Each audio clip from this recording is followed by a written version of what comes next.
Alpha, his name is Omega. He is the beginning and the end. There is no God like our God. Lift up your voice and give him some praise in the house. Lift up your voice and give him some worship. He's worthy of praise. He's worthy of honor. He's worthy of adoration. Bless the name of the Lord. Bless the name of the Lord. Let the Lord hear your voice. Lift up your voice and give him praise. Lift up your voice and give him praise. He's worthy. He's worthy. He's worthy. The King is worthy. The King is worthy. The Lamb upon the throne is worthy. He's worthy of praise. He's worthy of honor. He's worthy of adoration. Majesty, we ascribe unto you. You are worthy to be praised, mighty God. You are the King of kings and the Lord of lords. We say, blessed be your holy name. You are worthy. We thank you. We worship you. We magnify you. We exalt your holy name. Oh, bless his holy name. Bless his holy name, for he's worthy. He's worthy to be exalted. He's worthy to be magnified. He's worthy to be glorified. Father, we give you praise. We give you all the glory. We give you all the honor. We give you all the adoration. We say, be thou exalted. Be thou magnified. Be thou glorified, mighty God. We thank you, mighty God, for your presence in the midst of your people. May your name be exalted amongst us. May your will be accomplished amongst us this morning. Let your perfect will be done. And let us leave your presence with the fullness of joy. Thank you, Father, for giving us victory. In Jesus' mighty name, amen. Let's give the Lord a clap offering as we take our seats. Praise the name of the Lord. Hallelujah. Amen and amen. We welcome you once again to the presence of the Lord. Where the presence of the Lord is, there is liberty. Amen. I want you to turn to your brother or sister and welcome them to the presence of the Lord. Tell them, welcome to the house of the Lord. Amen. And I want you to be expectant. Tell them you want them to be expectant. Amen and amen. Praise the name of the Lord. Hallelujah. When we come to the house of the Lord, God demands that we are expectant. Expectation is a powerful force. It's a powerful force. And you can create expectation. Amen. You can create expectation. So this is something that we have to do consciously and be expectant every time we come into the house of the Lord. Hallelujah. Amen. Why should we be expectant when we come to the house of the Lord? Because we serve a God who has power over every situation. That nothing is impossible to him. Amen. Amen. And that is why we should be expectant. Hallelujah. Because there are no barriers with God. There are no limitations with God. His specialty is to bring life out of death. Hallelujah. Amen. Amen. And that's why we are all here. His ability to bring life out of death. That is what gave us our salvation. And so once death is conquered, there is no other thing that you are allowed to be afraid of. Amen. Amen. Because the greatest enemy to man is death. And if death has been conquered, nothing else should scare you. Amen. Hallelujah. Amen. Amen. But you have to truly believe that death has been conquered. It has to be real to you. It's not enough to know about it. It has to be real to you. Hallelujah. Amen. And so we have to have that mindset that God has already translated us from the kingdom of darkness into life, from death to life. When we begin to comprehend that, it changes how we see life.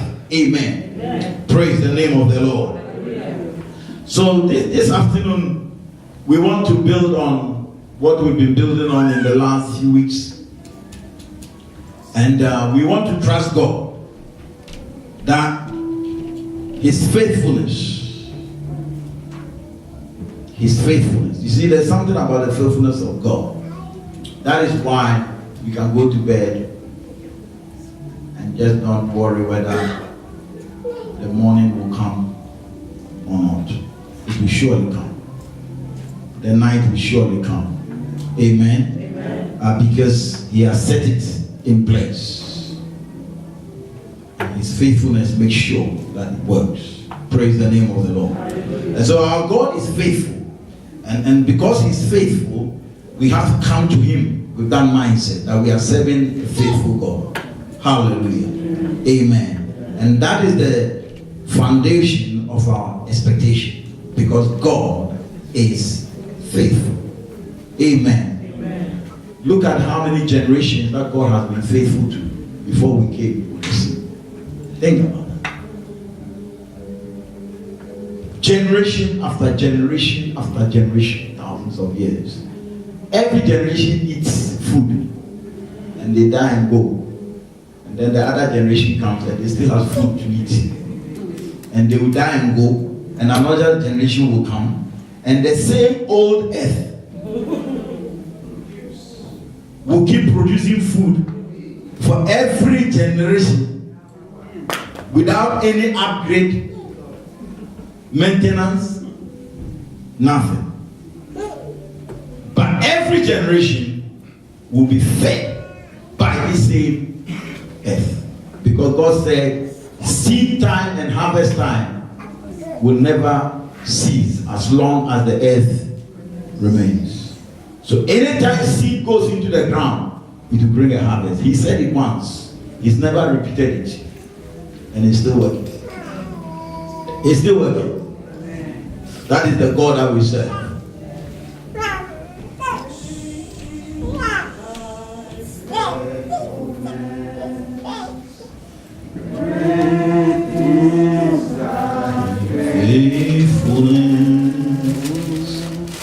Morning by morning, new mercies I see.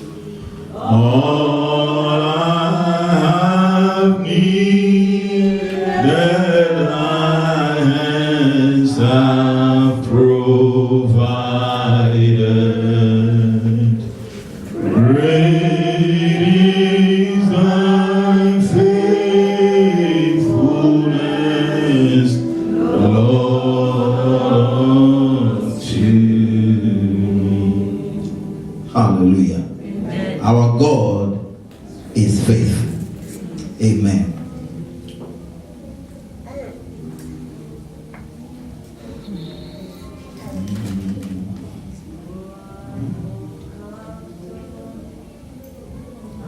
You will count on him.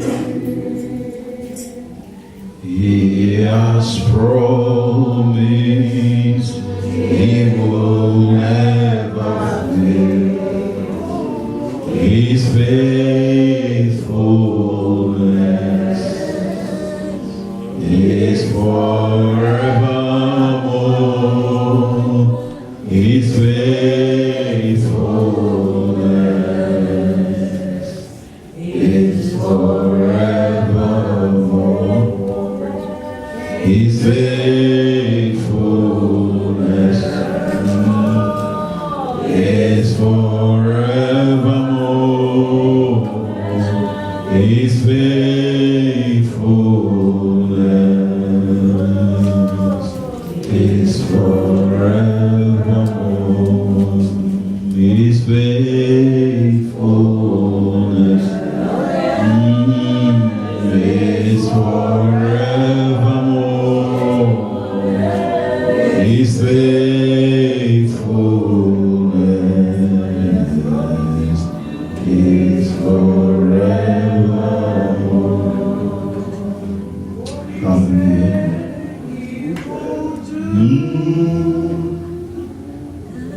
And his holy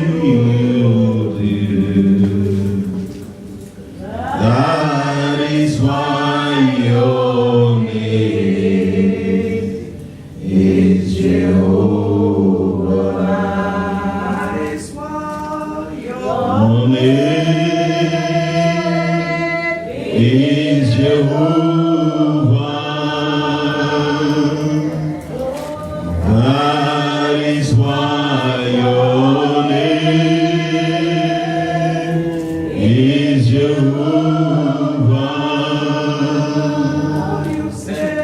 Oh, you said you would do.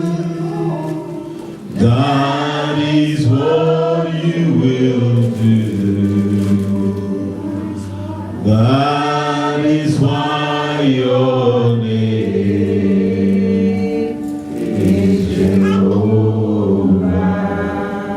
Hallelujah. Amen. What he said he would do, that is what he will do. That is why his name is Jehovah.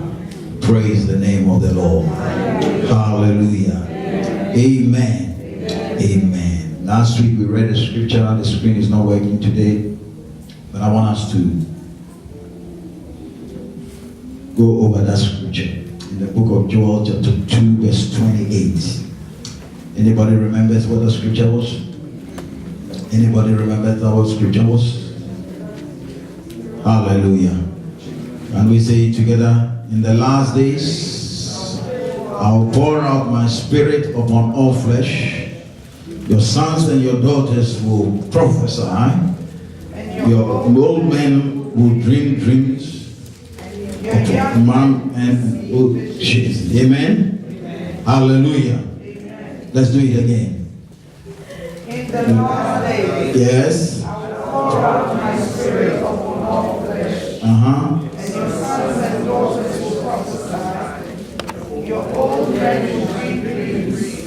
And your young men will see visions. Hallelujah. Amen. Let's go to the book of Acts chapter 2. The book of Acts chapter 2.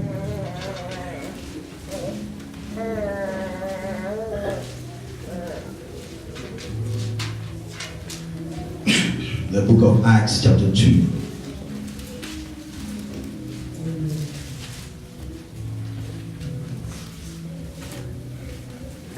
Are we there? The book of Acts chapter 2, we are reading from verse 12. This is the day of Pentecost. And this is what they said.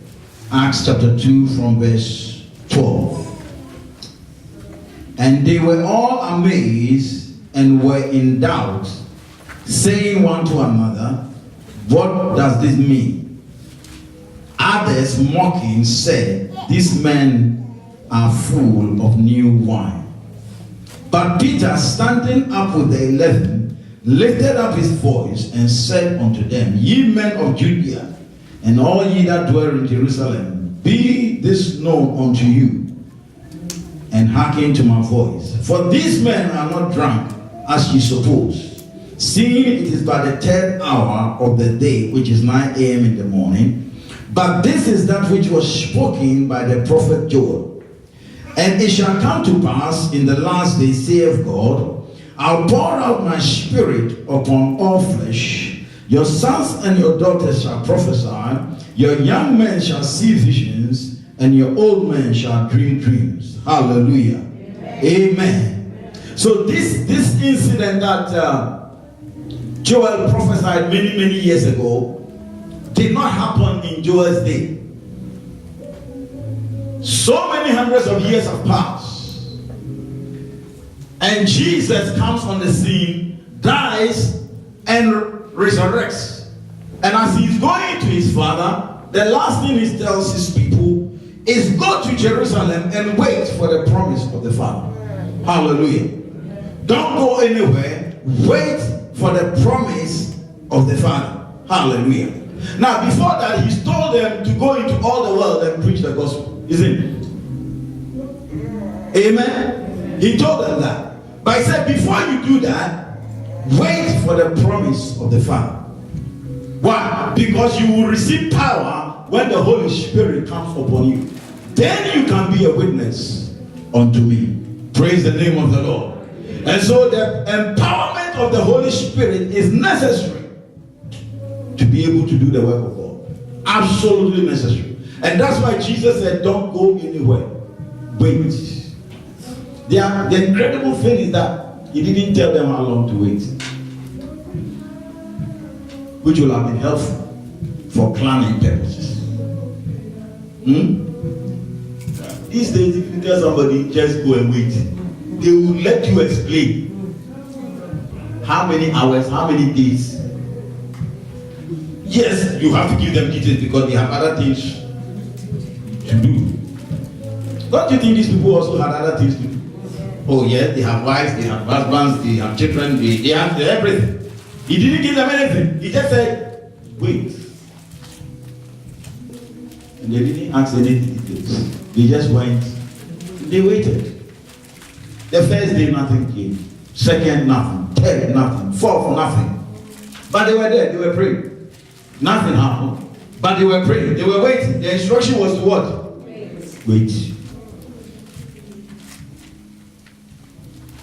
And sometimes waiting can look like a waste of time. Yeah. Waiting can look like a waste of time. But the Bible says that those who wait upon the Lord, they shall renew their strength.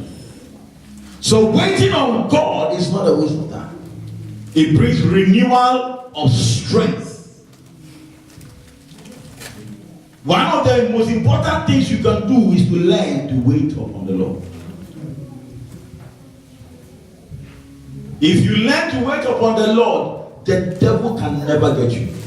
It's impossible. So those who wait upon the Lord will renew their strength. Hallelujah. And so they were waiting and they were waiting and they were waiting. And it looked like nothing was happening. But on the 10th day, the Bible says, as they were waiting, all of a sudden, there was a sound. Say a sound. Hallelujah. God always starts with a sound. There was a sound of a rushing mighty wind. Hallelujah. And the Holy Spirit came in. There was the sound. Everything God does, He starts it with a sound. Even with creation, He spoke. He spoke. And then it happened. Amen. And the same Holy Spirit will hover upon the face of the earth. And so He spoke. And it happened. Here, the sound came, and then all of a sudden, the Holy Spirit showed up, and they started to speak in other tongues. Now, the scripture we read is after they've spoken and the people have heard them. Some people were amazed, and some people said, these people are drunk. I was telling you last week, when it comes to the Holy Spirit, you will always have those who will be amazed, those who will think you are mad. There is no middle ground. Either somebody appreciates it or they don't appreciate it at all, and they will make mockery of it. So when you want to walk with the Holy Spirit, you must expect this. Praise the name of the Lord. Hallelujah. And he was able to quote and say, can you imagine that Peter, there's something amazing about Peter. This event is happening for the first time. No generation has ever seen it.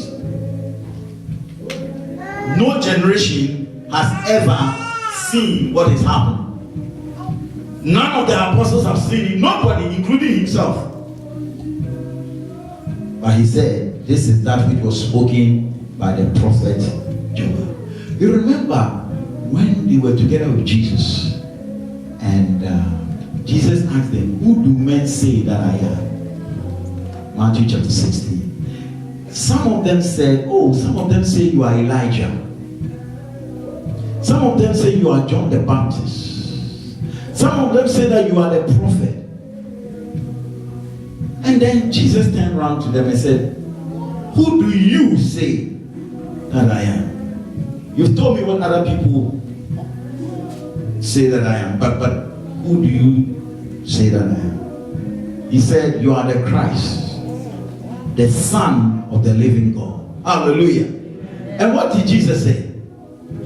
He said, Peter, flesh and blood has not revealed this unto you, but my Father who is in heaven. Flesh and blood, that means you did not get this information from a human being. God, my Father, has spoken directly to you. That is exactly the same thing that is happening here. He got that information from the Father straight, that actually what is happening is what Joel spoke about. If God doesn't give you that kind of information, there is no way. And that is the strength upon which the church has to be built. Amen? Amen. That we can receive revelation from God. And it will be so obvious that this is not coming from man. Hallelujah. Amen. Amen. But we have to be open. Why did God trust Peter with this? You see, because there are people who get information and will not speak it because they are thinking I could be wrong. In case I am wrong, this can be very embarrassing. Yes? So, God has to give it to the person who is not afraid to be embarrassed. And you know, Peter has a track record. Embarrassment is not a problem for him at all. He doesn't care what you think, what you say. And sometimes God needs people like that. Because most people are too dignified for God. You understand? Their reputation is too important. So God cannot trust them because they won't take that risk. Isn't the same Peter who said, Jesus, this cross thing you are talking about is dangerous. It's not good. Why do you want to die? You are 33 years old, you want to die. What's wrong? When we are having signs and wonders, miracles, we are multiplying bread, we don't have to pay. When we can eat just by prayer, we can 5,000 people can eat. What else do you want? You want to leave that and die. When you can multiply bread for 1 minute prayer and 5,000 people will eat. We can actually make a business. Sell it half price. And you want to go and die. What did he say then? Get it behind me. He got it wrong big time. He got it wrong big time. But he was prepared to take the risk. Now, so he got one right by saying you are the Christ, the Son of the living God. Then he got one wrong, which was also very big wrong. So, Jesus is gone. Day of Pentecost has come. Why should God trust Peter with the information when he has got one information very, very wrong and he's got one very right? Why didn't God try someone else? God would rather try somebody, trust somebody who is prepared to try and fail than the person who is not willing to try at all. I believe when Jesus rebuked him and said, "Oh, get behind me, Satan," the other people will be thinking, "Peter, we told you your big mouth. See, you see, this is your big mouth. Always chop. You see, you are finished. This is the end of your ministry. You are finished. God has called you Satan. Hey, you are finished. This is it. Your ministry is finished." The same person that Jesus said, "Get behind me," Satan, is the same person that God gave the information. This is what the prophet Joel said. God is not looking for people who don't make mistakes. He is looking for people who are prepared to try. Yes. Those are the people he's looking for. Who walked on the water? Saint Peter. Yes. At some point he sank, didn't he? But he walked. You can talk about his sinking, but when we are talking of who walked on water, nobody can claim they did apart from him. It's about being prepared to step out. Praise the name of the Lord. And so God is looking for courage from his people.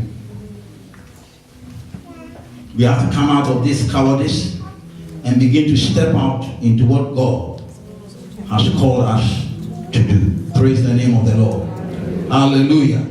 Let's turn our Bibles straight on to 1 Corinthians chapter 12. 1 Corinthians chapter 12.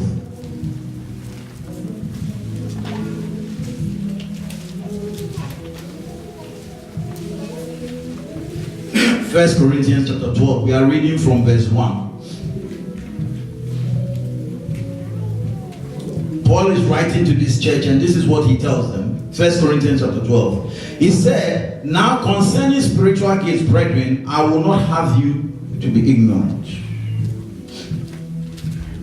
Concerning spiritual gifts, I don't want you to be ignorant. When somebody says, I don't want you to be ignorant of some information, it means that information is important. Amen? He said, if you don't know anything, I want you to know about this. This is too important not to know. Hallelujah.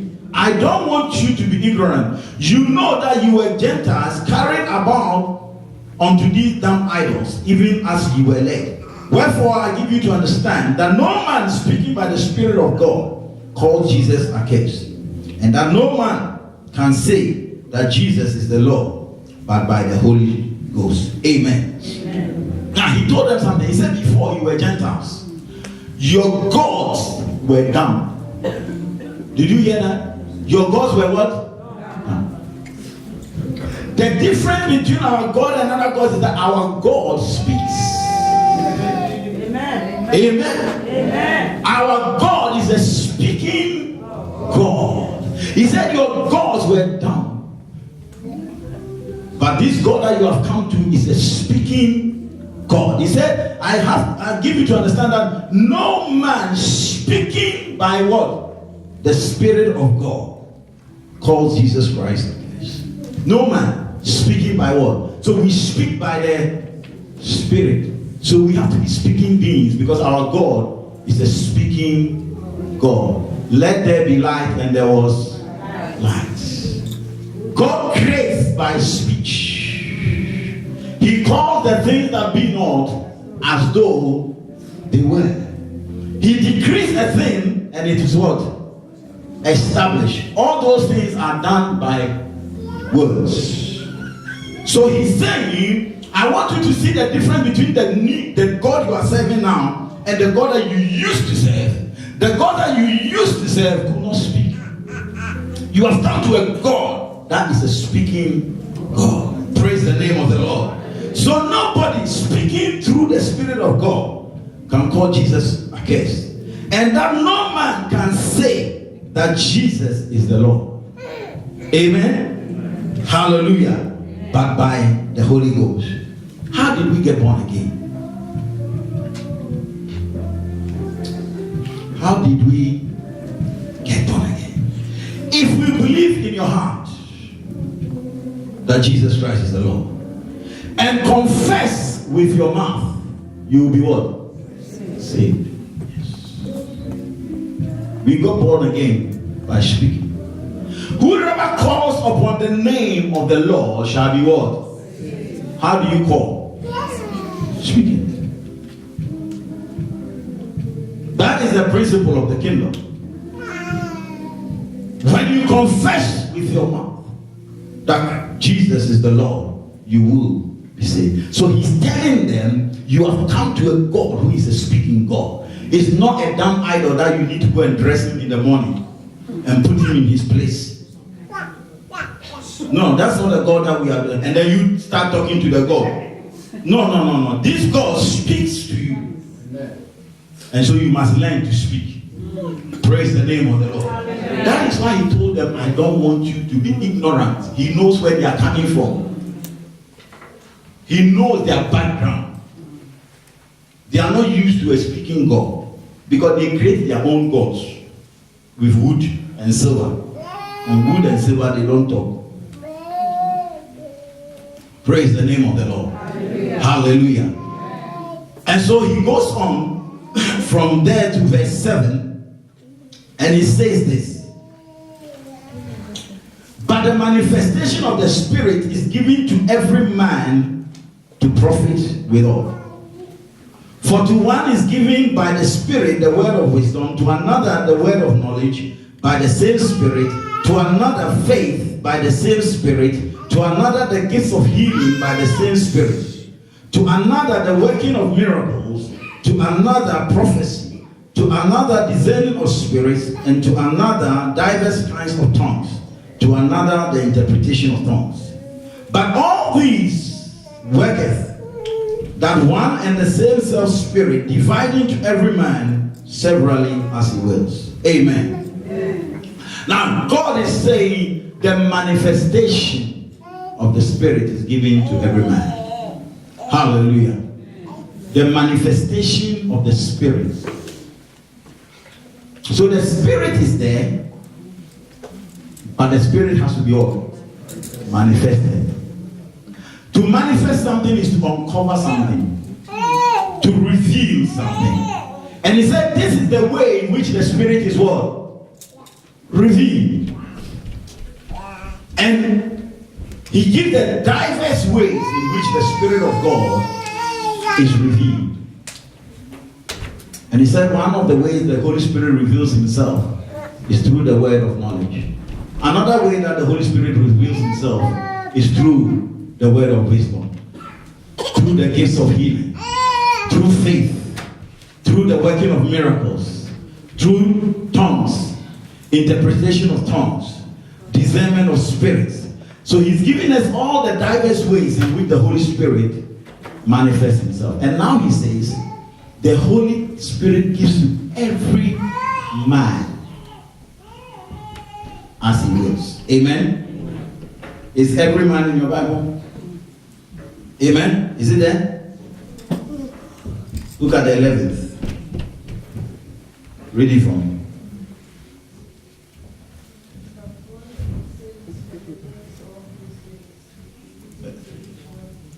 Distributing to each one individually as he wills. So the Holy Spirit is the distributor.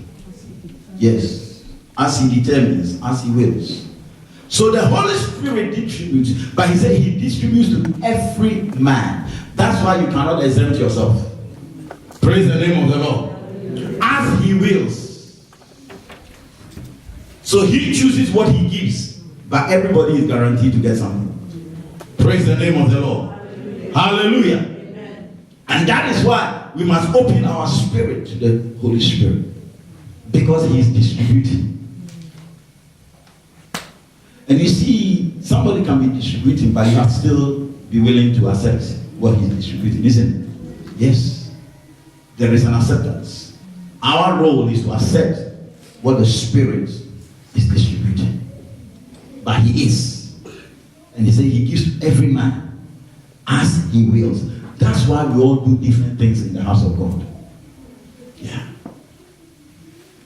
That's the whole idea behind it, so that we can do everything in the house of God. Why? Because people have been given different giftings. Hallelujah. Amen. Now I want us to quickly look at 2 Timothy chapter 1. 2 Timothy chapter 1. 2 Timothy chapter 1. Paul is writing to Timothy, and this is what he tells him. 2 Timothy chapter 1.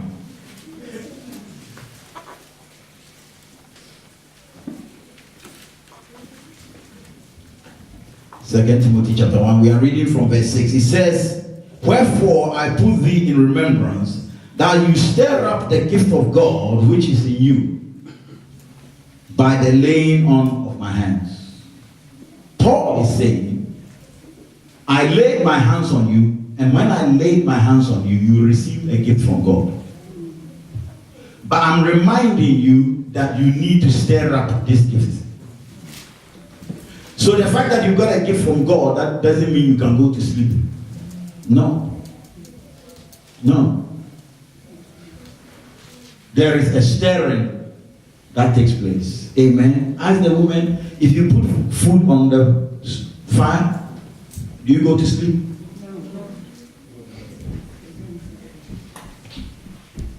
Isn't it the cooker that is cooking the food? So why don't you leave the cooker and go and sleep? Because you are not cooking the food. But you don't leave it. Why? It needs to be stirred. Amen. Because if you don't stir it, by the time you finish your jollof rice, all the pepper and the tomatoes is on one side. The rice is on this side. And the water is in between. So somebody has to supervise this thing and stir it at the right time, mix it properly to get the balance. Praise the name of the Lord. Hallelujah. Amen. He's saying you need to stir up the gift of God. Stir it up. How do you stir up the gift of God? You stir up the gift of God through prayer and the word of God. That is how you stir up the gift of God. You stir up the gift of God as you associate with other people who are also operating in the same giftings and operating. You see how school, we form little groups. And normally, you form the groups with the people who are doing the same subject as you. Isn't that what we do in school? You don't go into a group when somebody is doing science and you are doing arts. No. You look for the people who are doing the same subject as you. And maybe you might be stronger in an aspect. You contribute that. They might know another subject better than you. And they will contribute that. That's what we used to do at school. And we help ourselves. You look for like-minded people. That's how you do it. So he says, stir up the gift of God which is in you. Then verse 7. For God has not given us the spirit of fear, but of power, of love, and of a sound mind. Be not thou ashamed of the testimony of our Lord, nor of me, the prisoner, his prisoner. But be thou partaker of the affliction of the gospel according to the power of God. Now think about the context in which Paul is saying. He said, I want you to stir up the gifts. Then the next verse, he says, for, because what? I want everybody to read that scripture 7. Let's read it together, verse 7.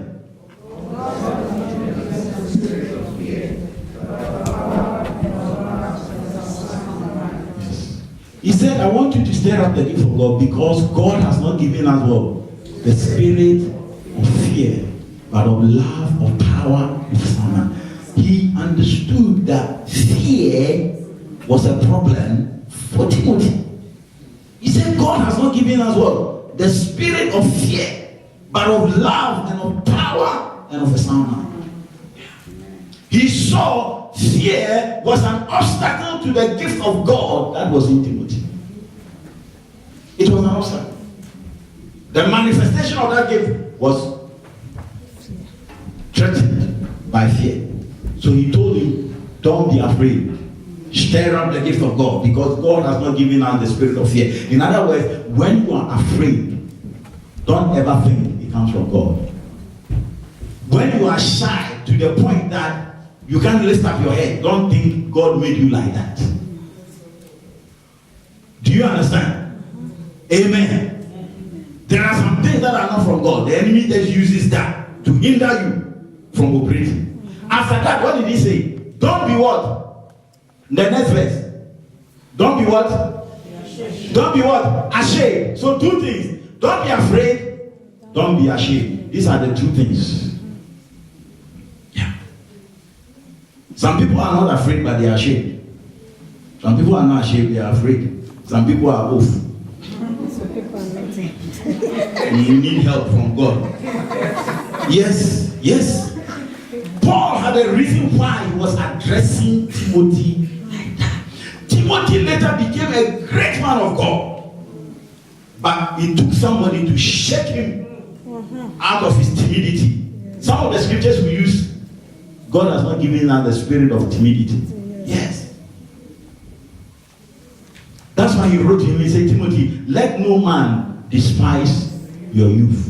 There was a reason for that. There was a reason for that. He carried an anointing, a great destiny, but fear had gripped him. It took the Apostle Paul to shake him out of that for him to enter his destiny. Fear can keep you out of your destiny and your purpose. Timidity and shame and shyness, unhealthy shyness, will keep you away. And it's come to the time that we need to break out of those things. Because those are the things the devil uses to cripple the children of God. God is looking for courage. He told Joshua, be strong, be courageous. Be strong, be courageous. It is essential. And so Paul is speaking to all of us, not just Timothy. All of us. You see, Timothy was young. That's why he wrote to him, let no man despise your youth. His age was also a problem for him. But God does not accept any of these things as an excuse. He says, stir up the gift of God. The responsibility of stirring up the gift of God is ours. The gift comes from God. We can't do anything about that. But the responsibility to stir it up comes and falls on us. And that is what God is calling us to. And that is exactly what we want to do. Stirring up the gift of God continuously. Not allowing fear and shame and shyness to hinder us. Don't allow the mistake you made yesterday to stop you. Peter made a big blunder, didn't he? Yes. But on the day of Pentecost, he didn't say, I remember that blunder I made when I said Jesus should not go to the cross. Should I say this one or not? Because people are already mocking. You understand? People are already mocking that the people are drunk. But I can also hear God, and God is saying, this is the thing that Joel spoke. But I can also remember when I told Jesus that he shouldn't go to the cross and how he rebuked me. All these two things could be going through his mind. And he had to take a split-second decision and go with what he was hearing. Praise the name of the Lord. And but that was right. That was somebody who had no fear. You see, God chose him because he had no fear. And not only that, he didn't really bother about the opinions of men. That was one of the reasons that God chose him. There were other guys who were more dignified than Peter, like John, gentlemen like that. But they wouldn't take that kind of risk. But Peter was prepared to do it. And that is what God wants you to do. To rise up and walk in what God has called you to do. To fulfill your purpose and destiny. And to use the gift of God that God has given you to advance the kingdom. That is what God has called us to do. Let's stand. Thank you, Lord Jesus. Thank you, Holy Spirit of God. Blessed be the name of the Lord. This afternoon, as we stand in the presence of the Lord, the Bible says that God has given to all of us individually gifts according as he wills or determines. But he also says we should stir up the gift of God. We should stir up the gift of God. First, you have to accept that you have it because God has given it. And you prepare to stir it out. And the gift of God will begin to manifest Unless it's manifested, it's not profitable to anybody.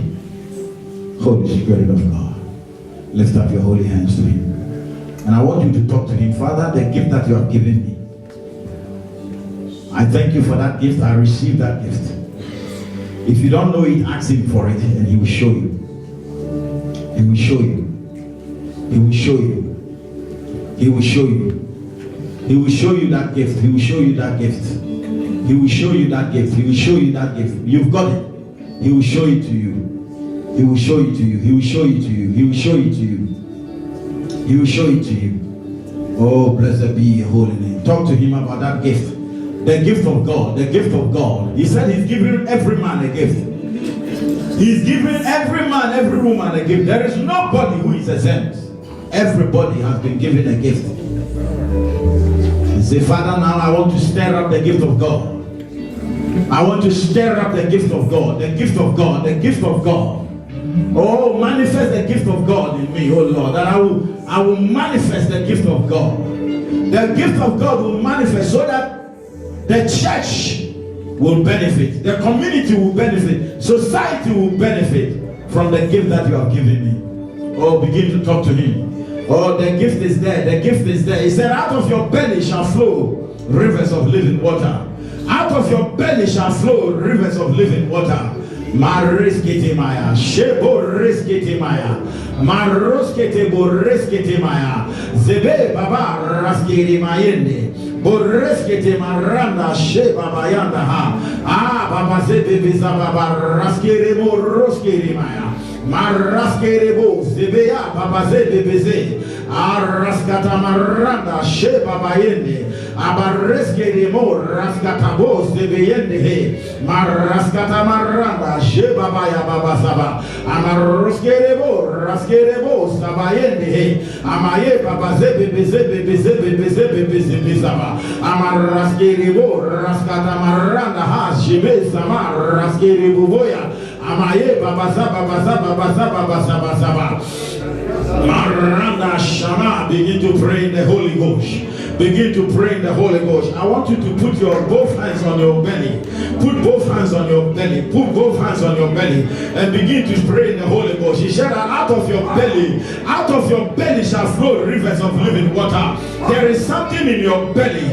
Out of that belly shall flow rivers of living water. Oh, stir up the gift of God. Stir up the gift of God. Stir up the gift of God. Pray in the Holy Ghost. There will be a stirring in the belly. There will be a stirring in the belly. Shabareskete boze. Meya baba zebe. Abareskata maranda she papayende. Abareskerebo raskatama zabaye bebeze bebeze bebeze. Abaraskatabo reskere maye. Abaye baba zebe bebeze bebeze bebeze. Amaraskerebo raskatamaye bebezende. Maraska maranda she babayende. Emayama mazaba zebe zebe.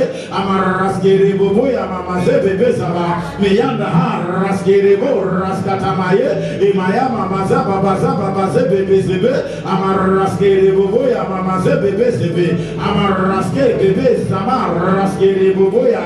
Meya raske bobo raskere maye. Emaya baba zebe zebe zaba. Amaraskerebo riske maye bebe zaba aba ebe. Amareske marada shebaba. Amaraskerebo. Pray. Stir up the gift of God. Stir up the gift of God. Mareskatamaya.